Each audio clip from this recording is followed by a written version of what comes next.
¿Qué pasa con Castilla en Piura, que es arrastrado incluso hasta con grilletes? Le dan una acusación bastante grave. Gravísima. Bueno, lo acusan de violar mujeres y lo acusan de robar. Pero lo que sí sabemos es que Rubén Vargas Ugarte, que es uno de los biógrafos más importantes de Castilla, dice en su pie de página: este es un episodio del cual preferimos no hablar. Los grandes países, geográficamente hablando, como México y Argentina, tienen muchas guerras y mucha convulsión en cuanto a si deben ser federales o centralistas. Perú es el único país de su tamaño en la región que nunca intentó una federación. Cuando nosotros vemos a Castilla en el colegio nos dicen ferrocarril, esclavos, pero tampoco se habla muchísimo, y esto también lo mencionas aquí, que Castilla restituye justamente la trata negrera. Exactamente, y la reemplaza también por la China. Así es. Vamos a dar una abolición total de la esclavitud y además le vamos a hacer un pago muy generoso a quienes están perdiendo a sus esclavizados y vamos a pagarles. En pocas palabras les está ofreciendo la manumisión. Exactamente. O sea, es como una compra general. El Estado peruano compra a todas las personas esclavizadas y las libera. Y lo que menciona Quirós luego es que muchas fortunas peruanas se hicieron justamente gracias a la manumisión de esclavos.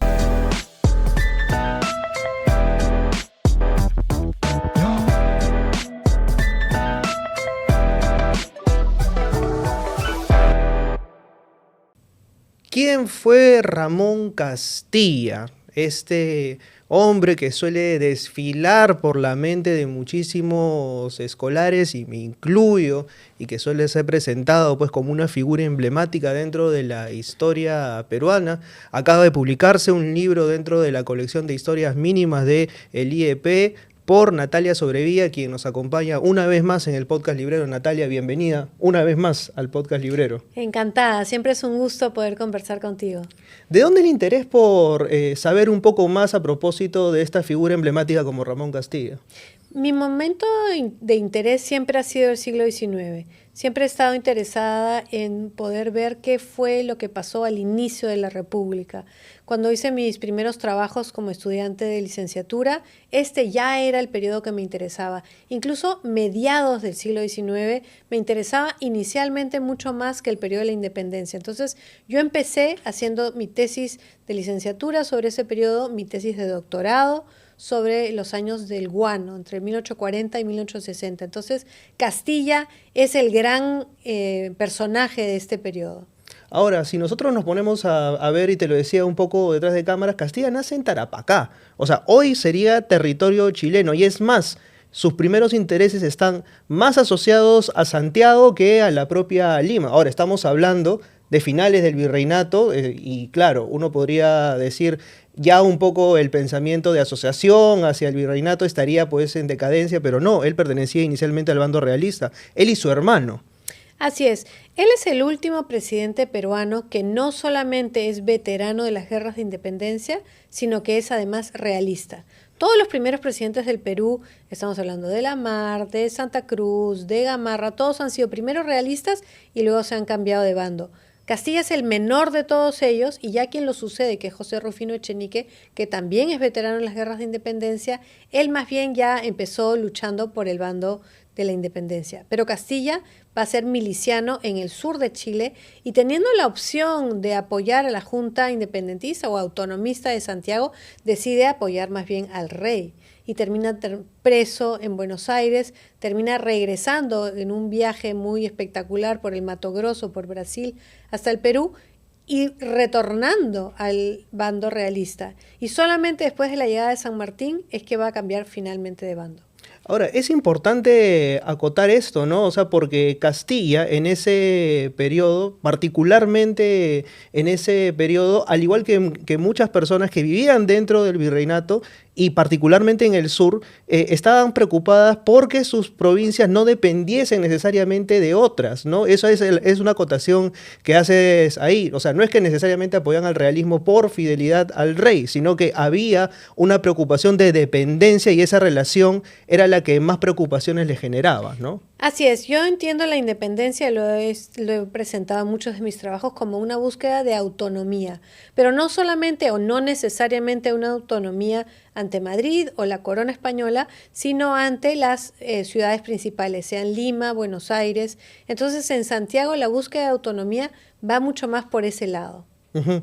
Ahora, entendiendo estas cuestiones, vemos que Castilla se forma pues en el fragor de una serie de luchas justamente independentistas. O sea, esto le forma ya pues un carácter beligerante, ya le forma un carácter luchador y le da muchísima experiencia ya para cuando pasa al bando independentista, que además las circunstancias, y lo especificas ahí, no quedan del todo claras, ¿no? Algunos dicen fue un brote independentista que surgió en el pecho, lo cual puede ser bastante subjetivo, ¿no? Así es, algunos dicen que fue porque tenía deudas de juego, se le conoce históricamente como un personaje muy jugador, porque vio que tenía más oportunidades y posibilidades en el bando patriota, como lo hicieron muchos otros, y entonces de ahí su deseo de cambiarse de bando. También es interesante cómo en su experiencia en las guerras de independencia, ya en el Perú, ya en el bando patriota, va a ser mucho más cercano a San Martín que a Bolívar, y más bien tiene una serie de desavenencias con los colombianos en esos años. ¿Por qué esta cercanía más con San Martín que con Bolívar? Yo creo que porque su primer acercamiento es hacia San Martín, tiene esa cercanía porque es del sur, él ha venido de Chile, San Martín viene acompañado también de muchos chilenos, así como gente del Río de la Plata. Entonces yo creo que la cercanía viene por ahí, y más bien que las guerras que se dan, los enfrentamientos que se dan entre Ribagüero, Bolívar, lo ponen a Castilla en un lugar incómodo. También algunos de sus biógrafos que lo odian escriben diciendo que él es muy levantisco y que se le va a mantener con mucho rigor, y eso él no va a aceptar eso. También hay otros que dicen que Bolívar estaba dándole mayor oportunidad a los colombianos y entonces los peruanos se veían rezagados. Hay diferentes posibilidades. Bueno, igual termina luchando contra Bolívar, o sea, justamente cuando se produce este enfrentamiento contra la Gran Colombia y luego contra la Confederación Peruana Boliviana. O sea, Castilla va a estar siempre enfrentándose a los que en algún momento fueron sus jefes o sus mariscales o sus generales, ¿no? Así es, y usualmente le está enfrentado a todos los proyectos de unión más grande del Perú, ya sea con una federación de los Andes planteada por Bolivia, una confederación Perú-Boliviana planteada por Santa Cruz. Castilla va a estar siempre en contra de estas propuestas. Él va a tener una visión, siguiendo líneas de Gamarra, mucho más nacionalista. ¿Quién es este personaje de El Murciélago que lo mencionas ahí en el libro y sí me generó cierto ruido porque no lo conocía, ¿no? Manuel Atanasio Fuentes es un literato, es un periodista, es un escritor de panfletos, es un hombre de mucha producción, sobre todo de periódicos. Y entonces él crea un alter ego de sí mismo que se llama El Murciélago y crea una serie de periódicos de caricaturas. Es decir, que eres el Carlín del momento y tiene unas caricaturas muy mordaces, muy ácidas. Mi colega y amigo Marcel Velázquez ha trabajado mucho sobre él y hace unos años reeditaron la biografía que escribe, con dibujos además, Manuel Atanasio Fuentes, donde critica a Castilla de la manera más descarnada y lo acusa de todos los vicios y males. De hecho, justamente es el Murciélago quien narra un hecho que a mí, yo se lo comentaba a Merlín, dije, esto es verdad, o sea, se lo voy a preguntar a la doctora Sobrevía personalmente. ¿Qué pasa con Castilla en Piura, que es arrastrado incluso hasta con grilletes, ¿no? Le dan una acusación bastante grave, pero gravísima. Gravísima. Bueno, lo acusan de violar mujeres y lo acusan de robar. Entonces, y por eso lo encadenan. No tenemos documentos que lo prueben, pero lo que sí sabemos es que Rubén Vargas Ugarte, que es uno de los biógrafos más importantes de Castilla, dice en su pie de página, este es un episodio del cual preferimos no hablar. Digamos que quien calla otorga.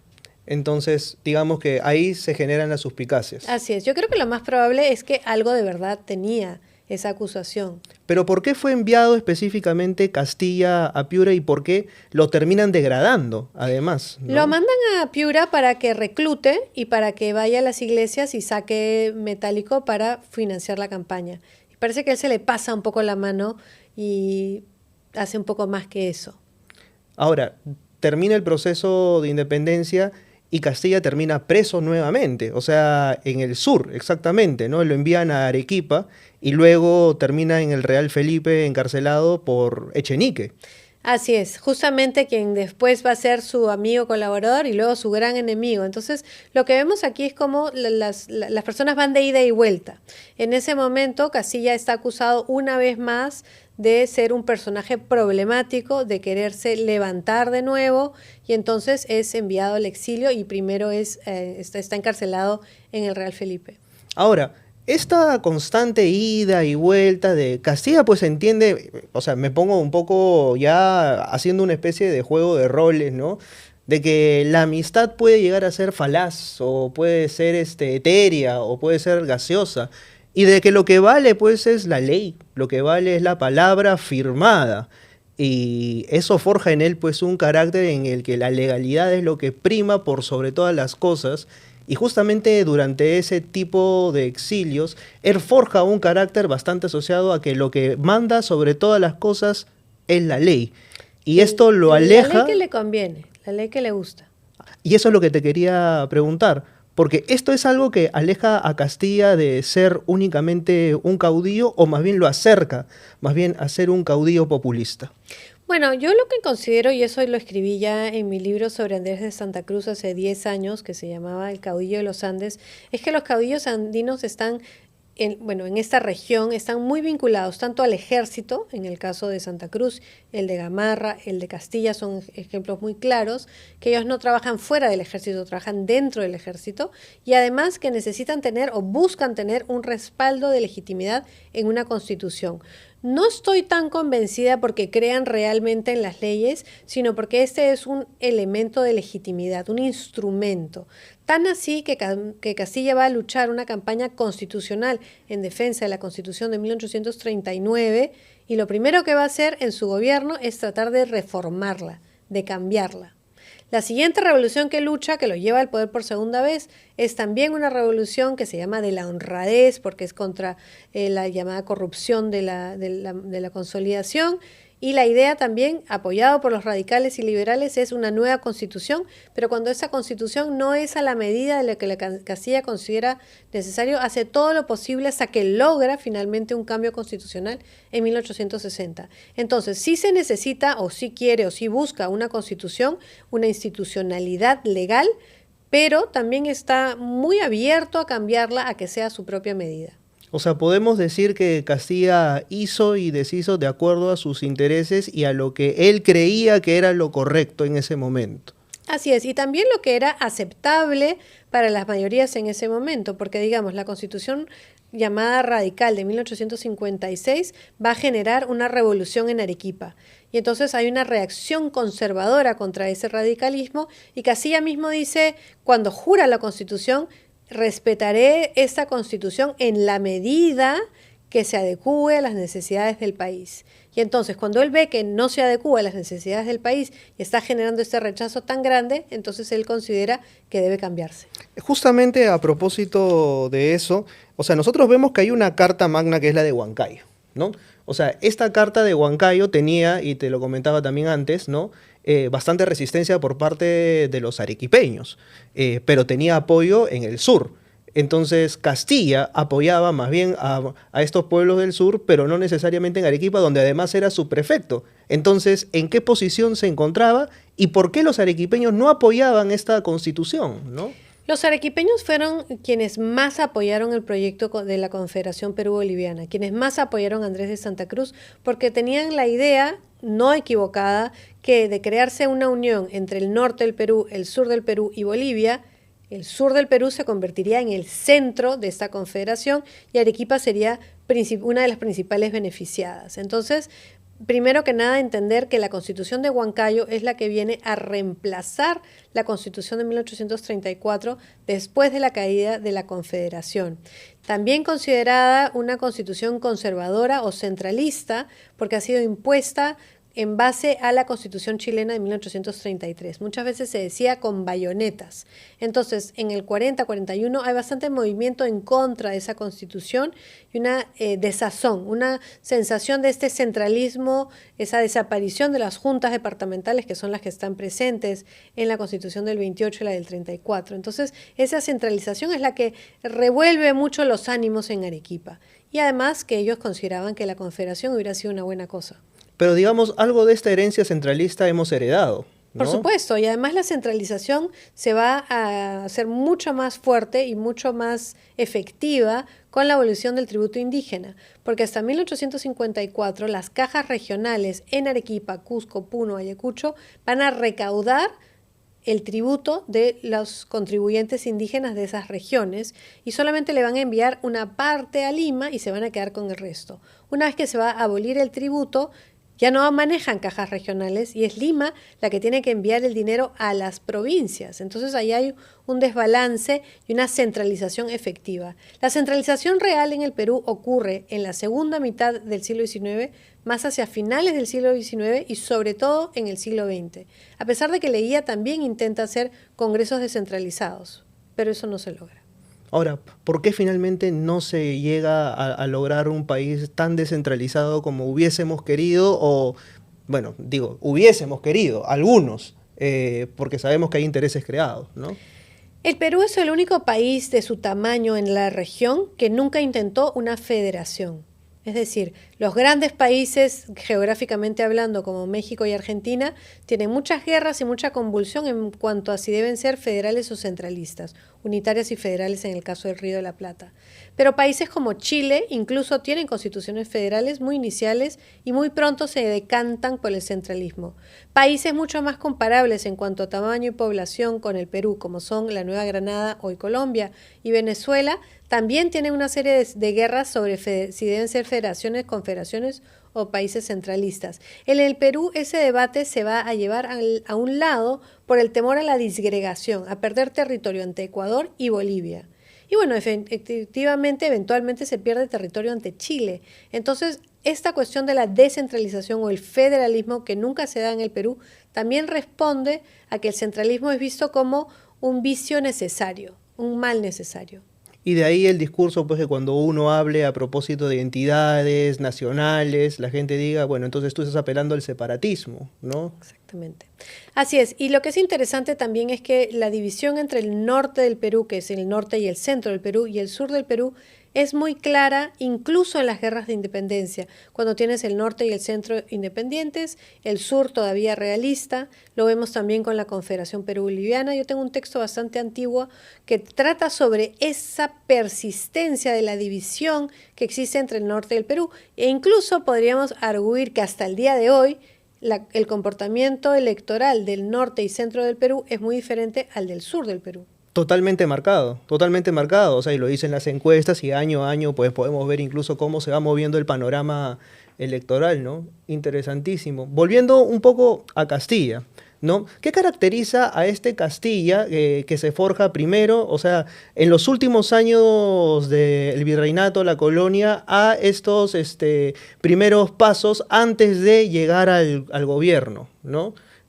Post independencia? Un punto muy importante es la guerra misma, cómo hacer la guerra, cómo financiarla, cómo tener a los milicianos, cómo ponerles uniformes, cómo convencer a las personas que luchen por él. Cuando llega al poder la primera vez en 1845 lo hace gracias a milicianos del sur, de Arica y Tacna principalmente, pero también algunas otras regiones del sur-sur. Y entonces una gran experiencia que ha sido muy formativa para Castilla tiene que ver con la guerra en sí. Quién participa, cómo se les paga, cómo se establecen esas relaciones. Esa es una. Y la otra es el ver o intentar organizar un Estado en una situación inicialmente muy precaria. Él va a ser el ministro de Economía de Gamarra y en ese momento va a dar el primer presupuesto de la nación. Y luego ya cuando es el presidente con suerte, donde tiene el ingreso de los recursos del guano. Y él viene además de una familia de comerciantes, donde él tiene bastante cercanía con la cuestión económica. Entonces diría que en Castilla hay dos grandes aprendizajes, el aprendizaje de la guerra y el aprendizaje de la economía. cuando nosotros decimos que Castilla se ve beneficiado inminentemente pues, por el contexto guanero, también podemos decir que Castilla va con ideas propias que hacen que este contexto se vea propulsado también por sus ideas, o no necesariamente. Castilla tiende a ser una persona principalmente pragmática y su idea había sido que él quería que los llamados hijos del país fueran los que invirtieran en el guano y quienes más se beneficiaran. Pero como el guano se vendía por adelantado, es decir, primero las casas comerciales le daban un adelanto sobre la futura venta del guano, las casas comerciales peruanas no podían competir con las casas británicas. Lógico. Pero Castilla tiene desde muy al comienzo la idea de que este debe ser algo que debe beneficiar a los peruanos, pero tiene que adaptarse a esas realidades. Y lo que va a hacer a través de la consolidación de la deuda interna primero y la manumisión de los esclavos luego, es tratar de crear esta clase plutocrática empresarial debido al pago de estas deudas y capitalizar este dinero que ha ingresado por el guano y retribuirlo y redistribuirlo de esa manera. Claro, o sea, y esto se ve reflejado luego en la creación del ferrocarril, por ejemplo, ¿no? Que son cuestiones por las cuales se recuerda a Castilla, ¿no? Cuando nosotros vemos a Castilla en el colegio nos dicen ferrocarril, esclavos, pero tampoco se habla muchísimo, y esto también lo mencionas aquí, que Castilla restituye justamente aquí lo mencionas. La trata negrera. Exactamente, y la reemplaza también por la China. Así es. Por la China, o sea, y de hecho es después, durante la guerra que sostiene con Echenique, que la termina de abolir. ¿Cómo es esto? O sea, él abole la esclavitud, la restituye y luego la reemplaza por la China. ¿Qué es lo que pasa con Castilla? Lo que pasa es que en el Perú, y como casi todos los países de la región, al momento de la independencia no se da una abolición de la esclavitud. Lo que se hace es, se prohíbe la trata negrera, y se da la idea de libertad de vientres. Cuando San Martín dice nadie nada será esclavo en el Perú, la idea es que las personas hijas de esclavos, porque la esclavitud es algo que se transmite por el vientre de la madre. Entonces por eso se habla de libertad de vientres. Quiere decir que las madres darán ahora de luz a niños libres, pero libres entre todas las comillas del mundo, porque se pone como quien dice la letra chica. Y la letra chica dice, serán libres cuando hayan llegado a la mayoría de edad. Inicialmente la mayoría de edad sería los 16, después dicen no, mejor los 30 y al final decían que la mayoría de edad son los 50 años. Entonces estamos viendo que en realidad se ha prolongado la esclavitud, porque hay una falta de brazos, lo que llaman una falta de brazos, las personas de las comunidades indígenas no bajan a la costa a trabajar, entonces ahí hay una sensación de necesidad, porque además las personas esclavizadas en el Perú viven principalmente en la costa, principalmente lo que era en ese momento el departamento de Lima. Pero ¿qué sucede? En el momento de su primer gobierno, en la Nueva Granada, hay también un movimiento, porque ha pasado exactamente lo mismo que en el Perú, y hay un gran número de personas esclavizadas, y los amos de estos esclavos deciden, vamos a capitalizarnos, y la mejor manera va a ser exportarlos y ganar capitales. Y entonces eso es lo que Castilla permite hacer, reintroducir la trata negrera, es decir, el traslado de personas esclavizadas desde Nueva Granada por el puerto de Buenaventura hasta el Callao. Pero este comercio no va a ser muy eficiente económicamente. Entonces no va a llegar muy lejos y se va a prohibir otra vez. Pero no porque crea Castilla y sus ministros que es una cuestión mala para las personas esclavizadas, sino porque económicamente no les rinde. O sea, así de pragmático, o sea, no tiene que ver con una cuestión humanitaria, ni que, o sea, nos mintieron con la canción, entonces. Bueno, ¿qué sucede? En el contexto después de las revoluciones de 1848 europeas, que tienen como una de sus banderas principales la abolición final de la esclavitud en todo el mundo, porque lo que ha pasado en el Perú ha pasado en muchas otras partes. Es decir, hay estas libertades de vientre y se piensa que eventualmente las personas serán libres. Pero a partir del 48 hay un movimiento de nuevas generaciones de liberales y radicales que dicen no, tenemos que llegar a un final ya terminar con esto de una buena vez. Y entonces la abolición de la esclavitud en el Perú se da en ese contexto, un contexto donde se dan las aboliciones finales en Uruguay, Argentina, Ecuador, Nueva Granada, Venezuela y el Perú, en el espacio de 3 años. Entonces sí hay una corriente mundial que está empujando hacia esto. Económicamente los esclavos ya no son tan importantes porque son cada vez menos, porque no rinden lo que tienen que rendir, y es por eso que se han introducido a las personas de origen chino, que además es algo que los ingleses también tienen mucho que responder, porque si bien ellos han dicho no debe haber esclavitud transatlántica, no se deben transportar personas desde África por el Atlántico hasta las Américas, lo que hacen ellos es, como tienen en ese momento las guerras del opio, es trasladar a personas que les sobran o que les consideran problemáticas, sacarlas del Pacífico, de Hong Kong, y traerlas a lugares como el Perú, y con contratos que son de llamada semi-esclavitud, que tienen que trabajar por 8 años, además de pagar su pasaje, su comida, su opio, todo lo demás, su vivienda. Entonces, esa es una cuestión, no son esclavizados de la misma manera como los africanos, los chinos, pero tampoco son regímenes de libertad.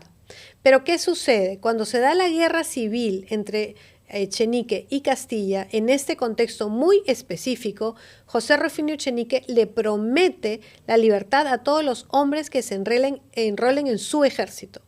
Y Castilla, apoyado por los liberales y radicales, responde diciendo no, vamos a dar una abolición total de la esclavitud y además le vamos a hacer un pago muy generoso a quienes están perdiendo a sus esclavizados y vamos a pagarles. En pocas palabras, les está ofreciendo la manumisión. Exactamente. O sea, es como una compra general. El Estado peruano compra a todas las personas esclavizadas y las libera.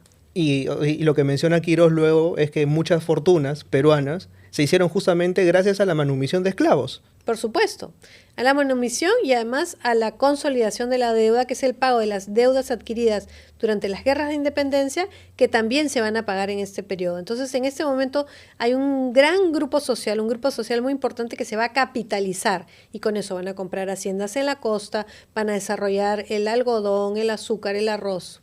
Me estás diciendo qué lindo lo que me estás diciendo, qué lindo lo que me está diciendo la doctora Sobrevía, que muchas fortunas de muchas familias pudientes vienen gracias a que no quisieron necesariamente liberar voluntariamente a sus esclavos, sino que los vendieron al Estado peruano y el Estado peruano les compró a esos esclavos. O sea, ¿sí? Los verdaderos parásitos del Estado. Así es, sus nombres están ahí. Y están ahí. Sí, claro. Están ahí, ¿no? Porque recibos hay. Y la otra cosa es que también muchos de ellos cobraron por personas que ya estaban muertas o que ya no trabajaban, personas que ya habían sido liberadas.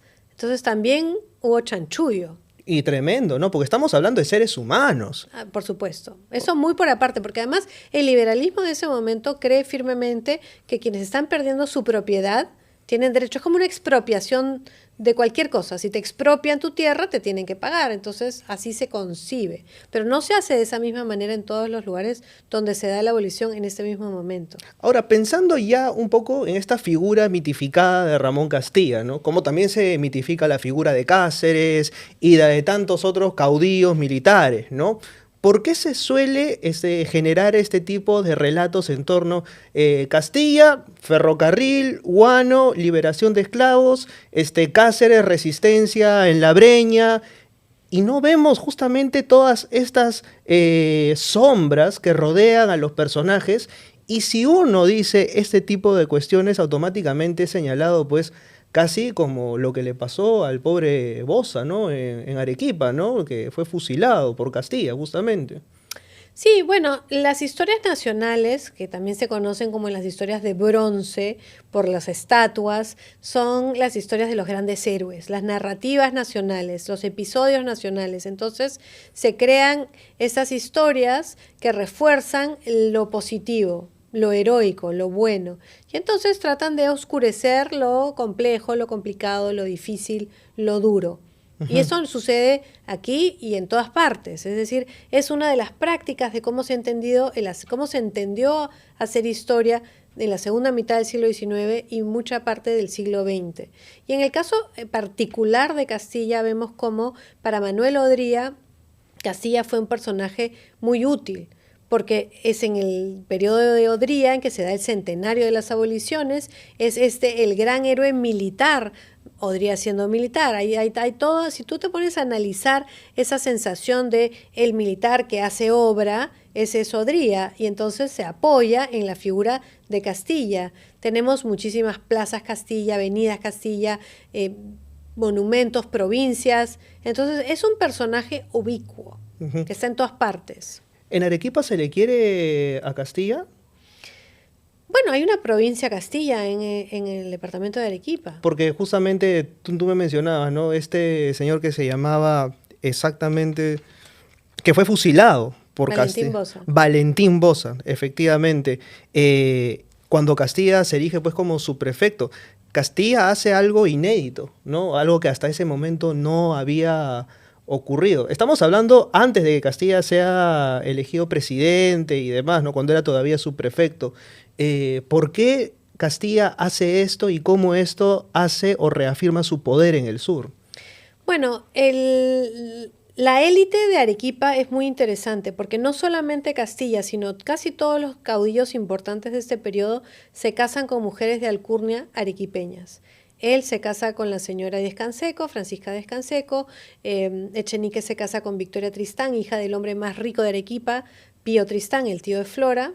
La esposa de Echenique es prima hermana de Flora Tristán, Vivanco también es casado con una arequipeña, San Román también. Entonces, ahí en las élites arequipeñas un poco que están apostando a todos los caudillos a la vez.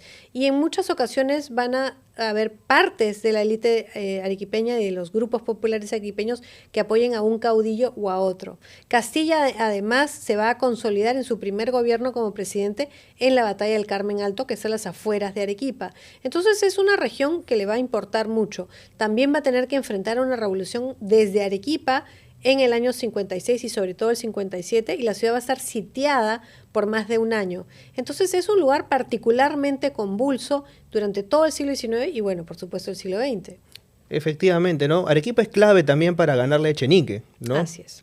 Efectivamente, ¿no? Ahora, cuando Castilla llega justamente al poder por segunda vez tras derrotar a Echenique y quiere promulgar justamente esta segunda constitución, la del 60, él se salva de un atentado en su casa, un atentado del que participan, ¿qué figuras? José Gálvez y Ricardo Palma. O sea, poetas y tradicionistas tomando las armas. O sea, cosa que a mí me resulta inédito, ¿no? Y además, Ricardo Palma tiene una memoria muy bonita que se llama La Bohemia de mi tiempo, que habla sobre todo lo que sucede alrededor de estos años, en los 40 y los 50. Él es una persona bastante radical en ese momento. José Gálvez, además de poeta, es uno de los liberales más importantes. Y ellos van a estar muy en contra de Castilla, van a estar muy decepcionados por este movimiento hacia el conservadurismo, porque después de haber sacado a los ministros más importantes de Echenique, eventualmente Castilla los reimpone. Y en las elecciones al Congreso en 1860, Manuel de Mentiburo, que ha sido ministro de Echenique, Bartolomé Herrera, que ha sido ministro de Echenique, van a ser quienes lideren los debates en el Congreso de 1860. Entonces, esta juventud de ese momento, Palma, Gálvez, van a estar muy en contra de lo que ha sucedido, pero como es el tiempo, Ricardo Palma va a ser eventualmente uno de los grandes constructores del mito de Castilla, retratándolo de manera muy positiva en muchas de sus semblanzas. Historia de un cañoncito entre ellas. Esa principalmente, esa es una de mis favoritas. Pero dicen que no hay segundo periodo necesariamente bueno. El segundo periodo de Castilla no fue necesariamente tan bueno como el primero que se le recordaba, ¿no? Bueno, también depende a quién se lo preguntes, porque en el segundo periodo de Castilla se dio efectivamente, sean las que fueran las circunstancias y las formas, la abolición de la esclavitud, del tributo, pero también de los fueros, el fuero eclesiástico y el fuero militar. nosotros ahora nos parecería muy difícil de comprender que las personas tuvieran un acceso diferente a la justicia. Pero antes de la abolición de los fueros, las personas que eran parte del estamento militar o el estamento eclesiástico tenían sus propias cortes. Entonces los liberales decían, no puede existir igualdad si ni siquiera en el juzgado vamos a ser iguales. Entonces esos cambios son importantes. Se da la abolición de la pena de muerte, de la propiedad de por vida de los empleos, de los castigos físicos. Hay cosas también importantes, es decir, yo no diría que necesariamente todo se tiene que ver con la luz de bueno o malo, sino más bien encontrar cuáles son los grises, las luces y sombras de un periodo, el primero y el segundo de Castilla. Claro, o sea, porque también se produce este tema que estábamos hablando anteriormente, ¿no? Este endeudamiento que justamente empodera muchísimas familias, pero también impulsados por un contexto global, ¿no? Entonces, claro, porque nosotros vemos cómo termina sus días Ramón Castilla y uno dice, pues, ¿qué pasó acá? ¿No? Bueno, termina después de muchos años de exilio, muy comprometida a salud, una vez más tratando de hacer una revolución como las que había hecho en su juventud, y muere en su ley, en su caballo, en la mitad del desierto, cerca de la hacienda de Tibiliche, que también es actualmente Chile. Entonces, ¿cómo lo recuerdan? O sea, ¿hay información de cómo perciben a Castilla los chilenos mismos o solamente es una cuestión que lo recordamos los peruanos o es una cuestión nacional enteramente? Mira, lo que es interesante es cómo se recuerda en Argentina. ¿En Argentina? En Argentina, el recuerdo que hay de Ramón Castilla es probablemente el más positivo en ningún otro lugar. ¿Por qué? Porque él le paga su pensión vitalicia a San Martín. Y entonces tú vas a Buenos Aires y hay estatua de Castilla, Colegio Castilla, una recordación bastante importante. En México también se le recuerda bastante bien. Yo he presentado este libro tanto en Buenos Aires, he estado hace poco, y en Ciudad de México he presentado el libro, y también se le recuerda porque en el contexto de la intervención francesa a México y en la guerra de los Estados Unidos contra México, Castilla va a apoyar a los mexicanos y va a haber mucha solidaridad peruano-mexicana. En el caso de Castilla, por ejemplo, y el conocimiento que tenía de la selva, porque justamente hace, estoy hablando de 2019, 2020, si es que la memoria no me está fallando tanto, Eduardo González Viaña publicó un libro que se llama El largo camino de Castilla, en el que hablaba justamente del periplo de Castilla por la selva, que fue uno de los personajes que mejor conoció la selva porque la caminó prácticamente, ¿no? ¿Existe, o sea, algún otro personaje comparable con Castilla de ese tiempo que haya conocido la selva tan bien como Castilla, siendo no necesariamente su lugar de origen? Bueno, hay en ese momento, es el inicio de la proyección hacia la selva. La ciudad de San Ramón tiene el nombre porque es durante el gobierno de Castilla en que se empiezan a trazar caminos hacia esa zona de la selva. Y es también en ese periodo, el de Castilla y el de Echenique, sobre todo el de Echenique, en que se van a empezar a hacer estas ideas de migración alemana a Posuso, que se van a empezar a pactar a mediados de la década de 1850. Es decir, ya hay cada vez mayor interés en la selva, todavía no hay mucho control sobre ella. Es más, a los posucinos se les promete que se les va a hacer un ferrocarril que llegue hasta un puerto navegable hacia el Amazonas, porque la idea es poder atravesar el continente. Ahora, no es el único que atraviesa el continente a pie de regreso, Santa Cruz también lo hace. Yo creo que el libro de Eduardo González Viaña es muy bonito, es muy lírico, es muy poético como es él. Ahora se está haciendo la película que la quiere hacer Eduardo Guillot, así que esperemos verla pronto, pero también hay mucha literatura en eso. Ahora, hablando de los recuerdos de cómo se le ve a Castilla en diferentes lugares, obviamente en el lugar donde se tiene el peor recuerdo de Castilla es por supuesto Ecuador. ¿Qué pasó en Ecuador? Bueno, Castilla interviene en Ecuador más de una vez, muchas veces utilizándolo como coartada cuando tiene algún problema interno, es ir y hacer política de cañoneo cuando en Ecuador están destrozándose en guerras civiles y está tratando de imponer la frontera norte. O sea, Castilla tenía ambiciones de expandir el territorio peruano en territorio ecuatoriano. Más que eso, lo que quería era dejar muy claras sentadas las fronteras entre Perú y Ecuador. Y en ese momento había una disputa, existía una disputa larga con Ecuador sobre territorio. ¿Cómo recordar entonces, Natalia, a Ramón Castilla? hoy a través de este libro que se llama Los años de Castilla, que me mencionabas había sido parte de tu trabajo doctoral. Así es. Ramón Castilla debe ser entendido en su totalidad, no quedarnos simplemente con la hermosa copla de Nicomé de Santa Cruz, sino más bien pensar quién es una persona, qué cosas, cuáles son las aristas que tienen su vida y por qué hace las cosas. Entender además el siglo XIX como un momento formativo para el Estado peruano y sobre todo nosotros que hemos vivido una bonanza económica dada por los hidrocarburos a inicios o la primera mitad de los 2000 y luego ahora vemos un momento de descomposición.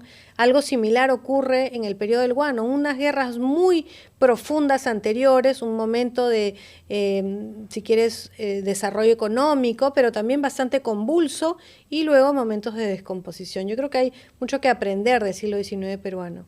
Efectivamente, bueno, hay muchísimo que aprender, espero, de esta entrevista y de este libro que se llama Los años de Castilla, que ampliamente recomiendo leer, como también toda la colección de historias mínimas del IEP. Te lo decía anteriormente, ¿no? O sea, yo saludo bastante que muchísimos investigadores, historiadores, dediquen parte de su tiempo a hacer este tipo de libros que me parece acercan bastante a la gente a la historia y demás, así que lo ponen en carpeta. Y otra cosa que es muy bonita de estos libros es que tiene unas ilustraciones fantásticas que nos ayudan a pensar en el periodo y también tiene extractos de documentos, incluso documentos que yo he visto por primera vez en archivos que ahora están transcritos en este libro y que están al alcance de todos ustedes. Y fotografías que ni siquiera GPT te va a poder hacer, así que apúrate, ahí lo tienes.